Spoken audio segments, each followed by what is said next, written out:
Hi, welcome to the Songwriter Diaries. This is a podcast all about picking the brain of every songwriter that you know. So grab a glass of wine and join us. My name is Megan Ellsworth. My co-host is Caroline Stump. This is the Songwriter Diaries. We're all depressed, so let's write a song about it. Hello. We're back. Welcome back to the Songwriter Diaries. This is episode 8 of season 9. Wow. We're coming Crazy. to the end of season 9. I know. We have 10 episodes in store. So we're going to be on season 10. If we decide to continue, you know. That's Oh no, we're definitely continuing. Meg's What like, the what are fuck you is that talking about? Yes. Oh my god, so- yeah, season 9, crazy. Yep. So we're coming to the end. And today it's just us. We Just scared us girls. off gorals. We're gargoyles. Just us gargoyles. Just us gremlins. We scared off all the guests, so it's just us today. And we're just going to talk about some of the best advice that we've received in terms of our songwriting careers, in terms of music industry, and just kind of be chatty with you all. We're going to chat. We're going to pretend we're at like a lunch. There's a Yes. margarita in front of you. Yes, grab a drink and leave your advice for us in the comments of Instagram. Yes. Follow us on Instagram and Facebook. Also, we have a Patreon where we will be posting the video version of this episode where we both look stunning, so you don't want to miss that. And we also now have a way for you to donate to the podcast through Spotify. And I think you can do it even if you don't use Spotify to listen to your podcast, but we will be posting that link in the notes of this episode and also on our socials. Because we love doing this for free. We really, really do. But we would absolutely love if we made some money off of it, you know? That'd be so sick. Because these gremlins gotta eat, you know? And also, the more money you invest in us, the more we can do for the podcast in terms of equipment and design and all of that jazz. So Songwriting prompts in the Patreon, all sorts of stuff. More content. Oh, yeah, I forgot. We also have prompts on the Patreon. Yeah, we have all sorts of people. songwriting content for all of you songwriters out there in our Patreon. Yes. Okay, so we're going to get into it. Let's hop right in, Caroline. What are some of the best tips and pieces of advice you've gotten in terms of music?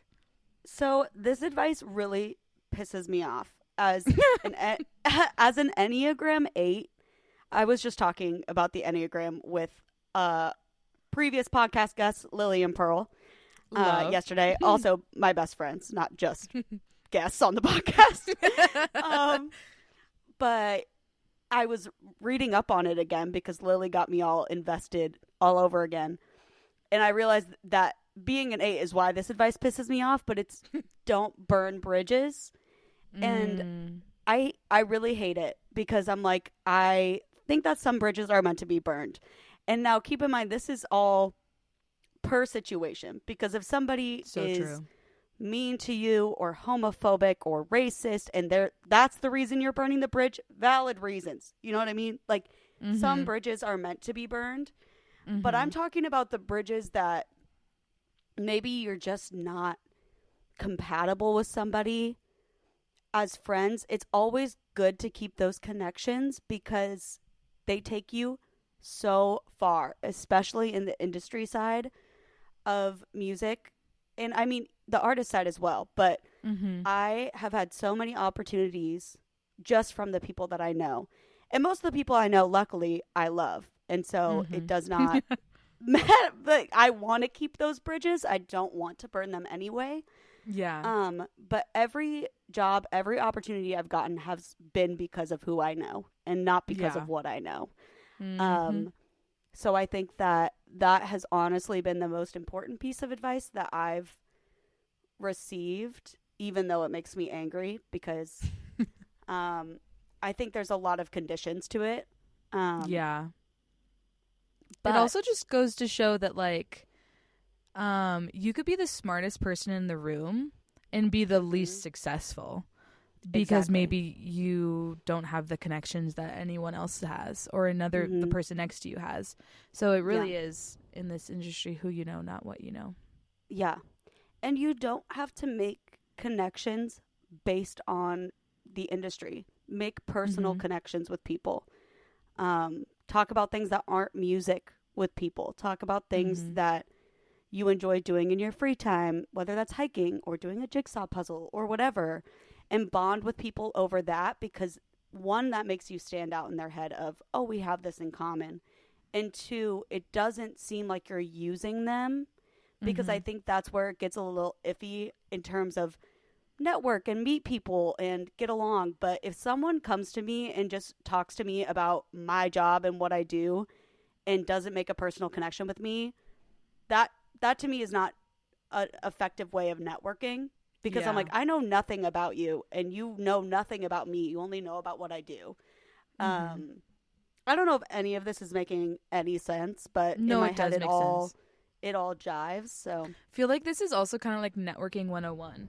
Like, be genuine. Ask about them as a whole person, not just, like you said, like what they do.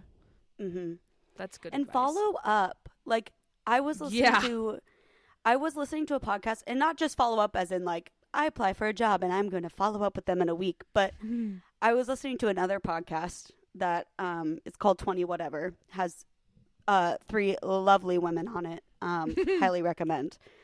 And they were talking about red and green flags in friendships. And one of the green flags that one of them looks for is just following up on something that they had talked about previously in terms of, oh, if you're like, how are you doing? If things aren't going well, being like the next time you talk to them, how are things going now? Like, is that issue still prevalent? Is there anything I can do? Remembering things about people and making sure that you're intentional with your communication is so important. And like following up on those things. Like if you talk to somebody about a show that they're going to in the future and the next time you see them the show's happened, ask them about the show, you know? And like remember what you all have talked about. This is also great advice for dating, I'm realizing. So it is. Okay, so also it's really good sales advice. Like if you're a salesperson or like even if you're just like a musician trying to sell yourself. My grandpa on my dad's side was a beer salesman and like a soda salesman for some company way back when it was like in the 50s, and he had this notebook of all the different bars in town that he would sell to, all the owners of the bars, their names, their wife's names, their kids' names, and then every time you went into the bar, be like, "Oh, Jeff, how's Darlene? How are the kids? Little Jimmy start so baseball smart. yet?" you know? Yes, For sure. that's so smart. I'm realizing that's probably why my brother just started his own business. It was like a few months ago, but it feels right now. And that explains why he's just so good with people that I think that it makes sense why he's doing well, you know? Yeah. And has maintained those connections and stuff. So it's just very important. And I also think this advice is hard because I would say Meg and I are both very outgoing people. Yeah. And that doesn't mean extroverted. I think extroverted and outgoing are two different things. For sure. I think that you can be outgoing and be introverted. So it's working up that muscle basically of, you know, talking to people and socializing and getting comfortable with that. And I know a lot of people aren't. And so I don't want them to think that, oh, I can't do this because I'm not outgoing. Like you can learn, get comfortable. It's even grab a friend, you know, and go to some networking events together, pertinent to your job. Especially I'm in Nashville, so there's a bunch of socials here in terms of the music industry and songwriting circles and all of that stuff. And try to, get a friend and go. And you don't have to talk about music the whole time. I think that's the biggest thing for me is here everyone talks about music all the time, which, like, I love music. Obviously, I have a songwriting podcast with my best friend. Like, we love music, but it's not what I want to talk about all the fucking time. Like, I don't, like, I have other interests. And also my job is not my job is not my life, you know? Like, and that's a whole other thing. I don't think people should make their jobs their lives. So I mean, I'm in roofing as my day job, as we all know. Yes. and Meg the roofer. I was just recently at a convention in Dallas for work. Wait, can you clarify though? Because I think some listeners hear that you're in roofing and picture they're like, you on like a hot tin put roof. Up a roof? Yeah. No. I really think that's what people picture. I'm a podcast producer and multimedia manager for a media company that specializes in the roofing industry. We provide educational content for the roofing industry. And LOL. But so whenever I go to like networking events in roofing, sometimes I feel like the odd man out because I'm like, or like I feel like I'm gonna feel like the odd man out because I'm like, I don't want to just talk about like shingles and like roofing materials and like fucking shingles. What illness. fasteners do you use? But then I show up to these events. Specifically, I'm a part of this association called National Women in Roofing, and it's actually very cool and very fun, but it sounds like a bunch of dweebs, but it's not that. And these networking events are literally so fun because you're just in a room with like women, whether they're cis or queer or old or young or all sorts of races and ethnicities, just like all in the roofing industry. And I never talk about roofing. The only time we talk about roofing is if there's good gossip. And you're like, ooh, Rachel over there in the corner has hot tea. And then we all move over with our little cocktails, you know? So, yeah, half the time, like, you end up not even talking about the industry that you're, like, or, like, you're gathering for. Exactly. And I think that makes it even more fun. Yeah, just connect with people. And it's hard, especially, I think, as an adult out of college, to connect with people, new people. It's hard to make friends. It's hard. It's not even just friends. Just connections is really hard. It's hard to put yourself out there. And I feel for anyone going through that right now. But you're going to be okay. I saw this TikTok the other day. Of course, I'm derailing. Even if it's just us, I'm derailing. I saw this TikTok, and it was one of those where they speak to you, the watcher. And this girl was like, hey, I know that you're going through a really hard time right now, but if you look at your track record, you've made it through. You've made it through. Like, you're 100% right now. Like, you're here. You made it. So even if you're going through something, your track record's pristine, you know? I was like, oh my God, that's so true. It is pristine. It is pristine. Meg, I love that. What is some advice you've gotten? Okay, so the single best piece of advice that I've ever gotten was from the one and the only Gina Rodriguez. God. An actress, absolute icon. Drop that fucking name, bitch. Yes. Yeah. Actress extraordinaire. I love her. She just had a baby with her husband Joe, and I love how you had to specify with her husband. Like, not with a random guy, with her husband that she's been married to, you know? Oh my God. They're the sweetest couple. They're so pure. I love them. I love her. I'm obsessed. Gina, you're probably not listening to this, but if you ever do, love you. Oh my gosh.